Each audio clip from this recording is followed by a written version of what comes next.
Action NCTV 17. Welcome to Authors Revealed. I'm Becky Anderson. Wow, do we have an Authors Revealed for you? It's Joel McHale. You might know him from E! or Community or his new show, The Great Indoors, but he's here with his new memoir. It's called Thanks for the Money: How to Use My Life Story to Become the Best Joel McHale You Can Be.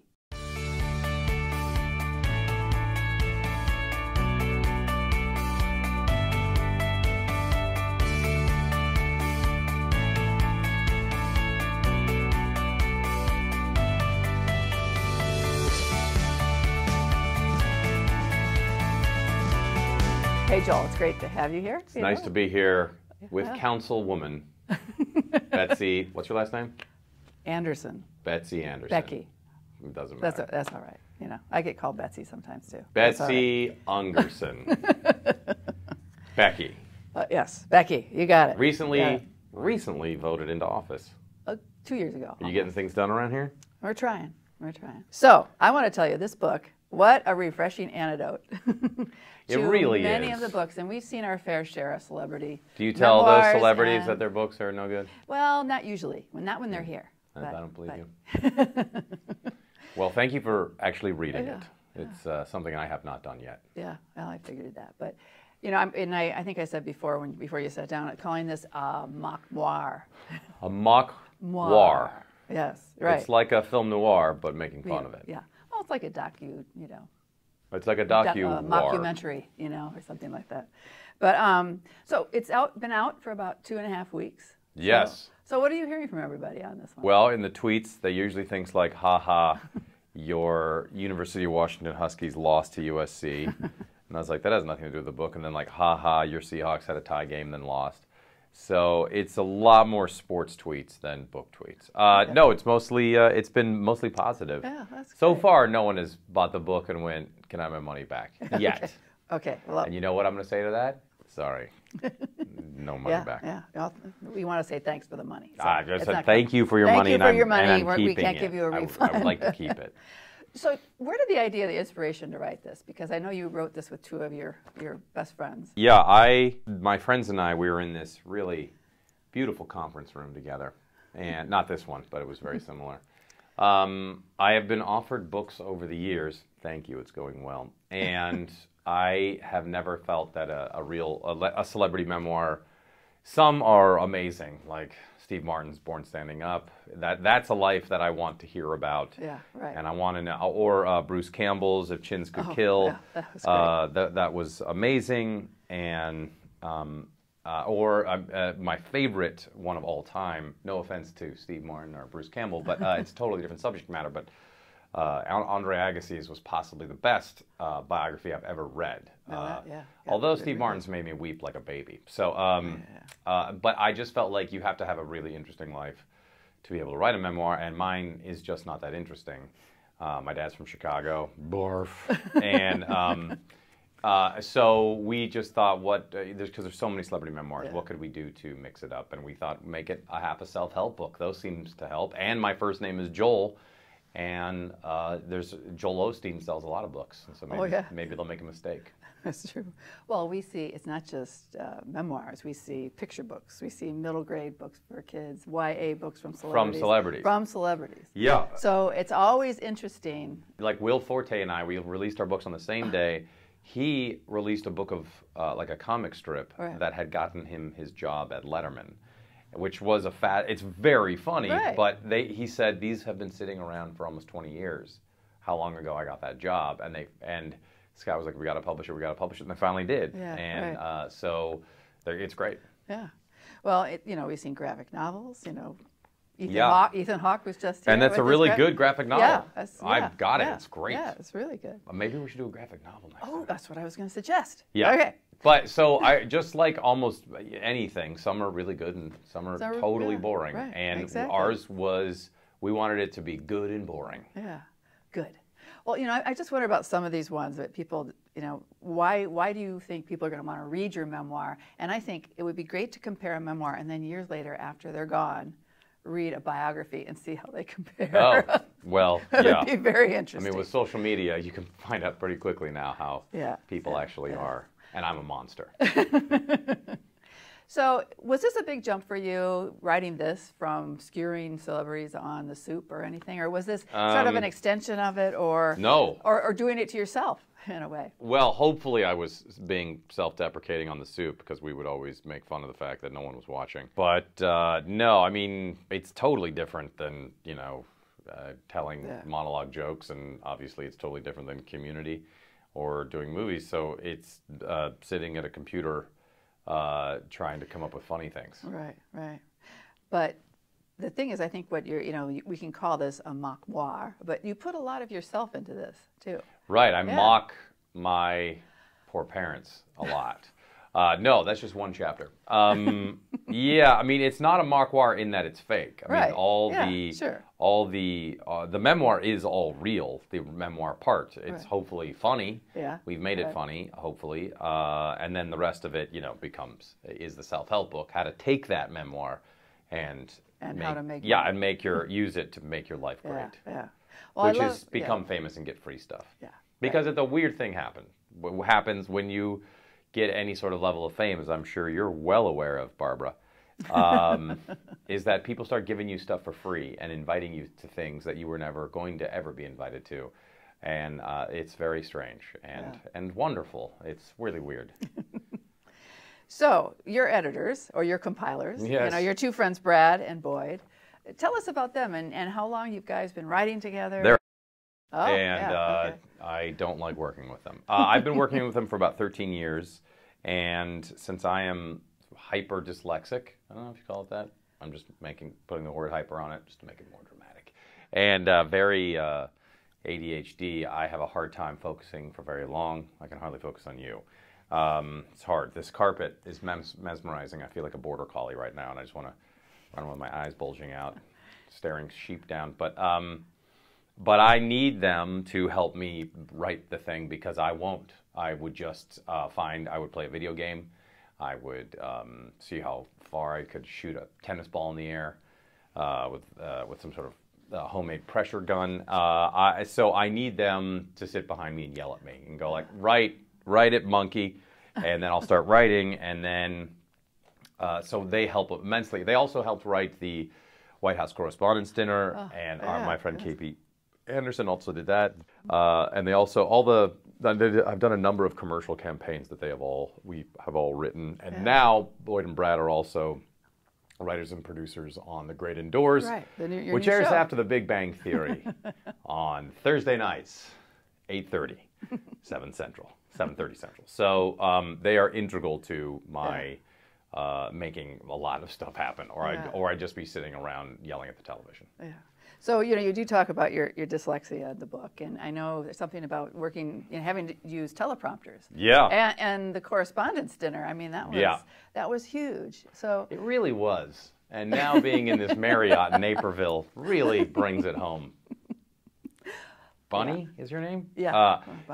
Yes. So the thing with dyslexia, you can eventually learn how to read. It just takes much longer, and you always do it much slower, at least in my case. And I also had tons of anxiety, especially reading from teleprompter in public. And thank God, with The Soup, nobody watched for the first few, like half a year. So I sat there and got good at it and had much less anxiety to the point where I could do the show live. So thank God. So even though with the live one, I was promoting it as, I'm super dyslexic and we're doing the show live. I don't know what's going to happen.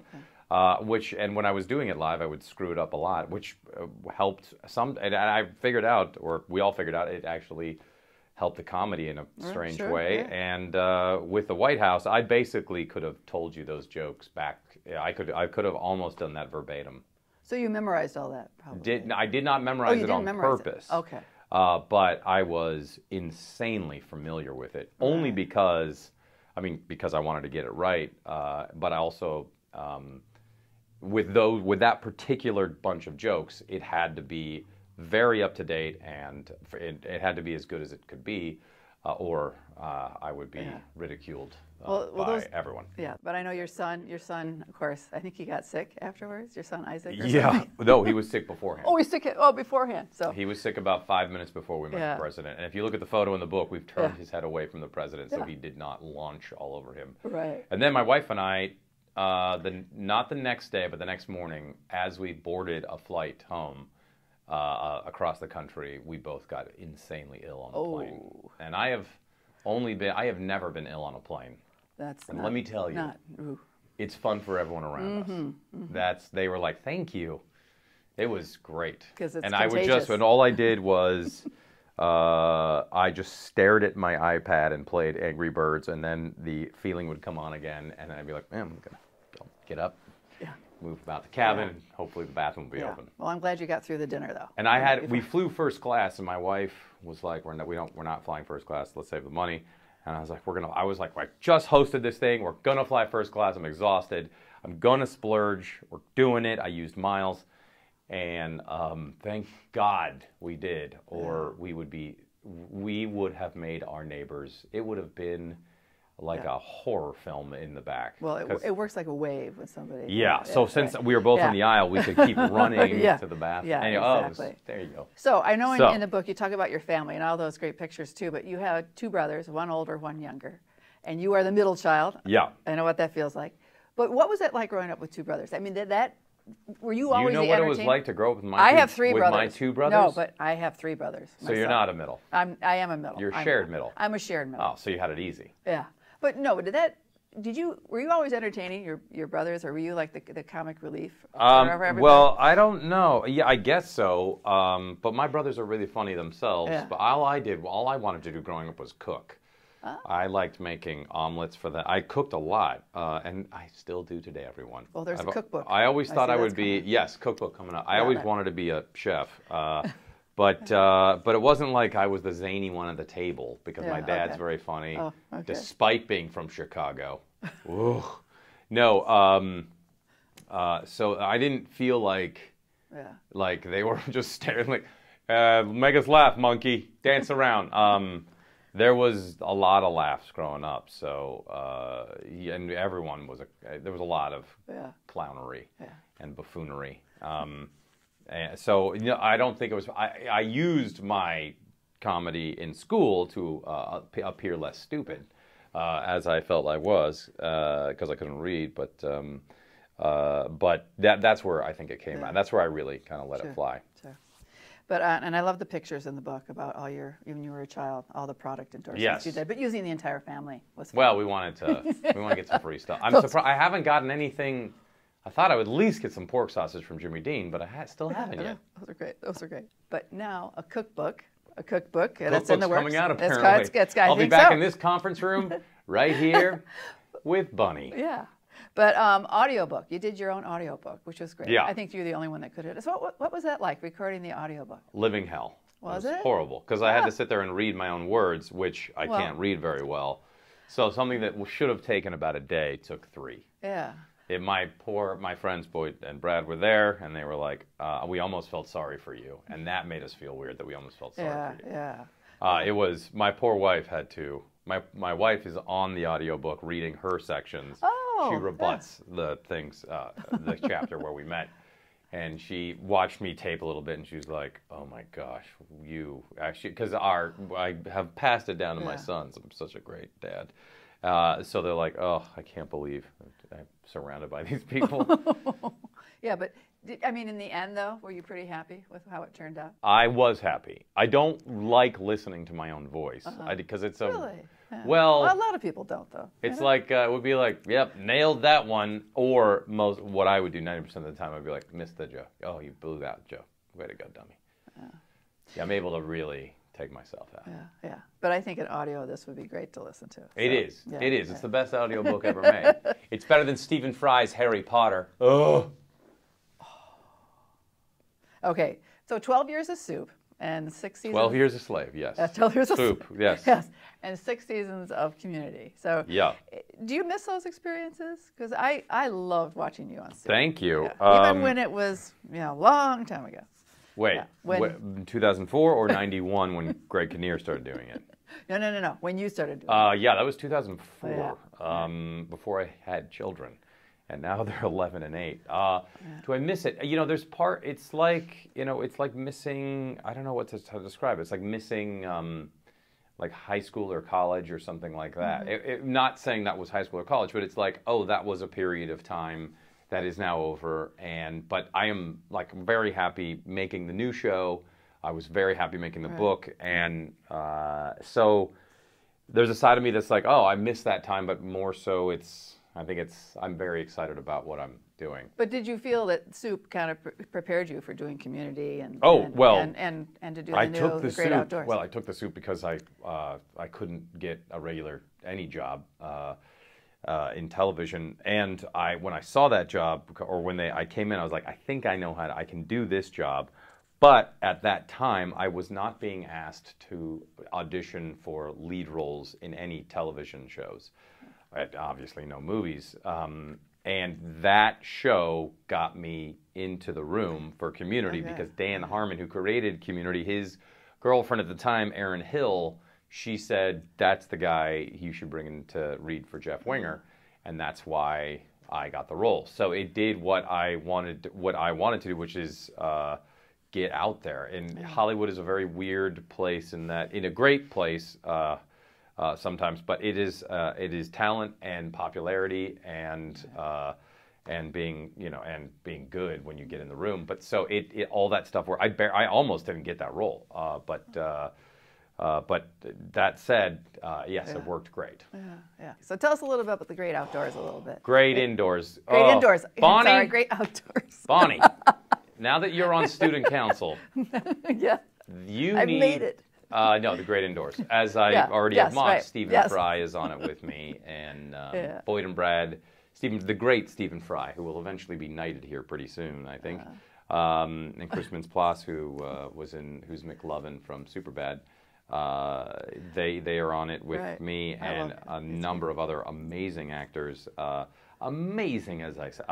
But Boyd and Brad are writers and producers on it, and I'm having a ball. We'll see if it gets picked up for the rest of the season. In the meantime, ask me about my upcoming movie. Yes. Look at that transition, folks. Very good. Look at that. Nice segue. But with Chevy Chase, you have some nice sections in the book about Chevy there's Chase. How to Survive a Chevy Chase Attack, which is a humorous look at a lot of the time that I spent with him on set, and there's so many stories about Chevy and that have come out of so many years, and.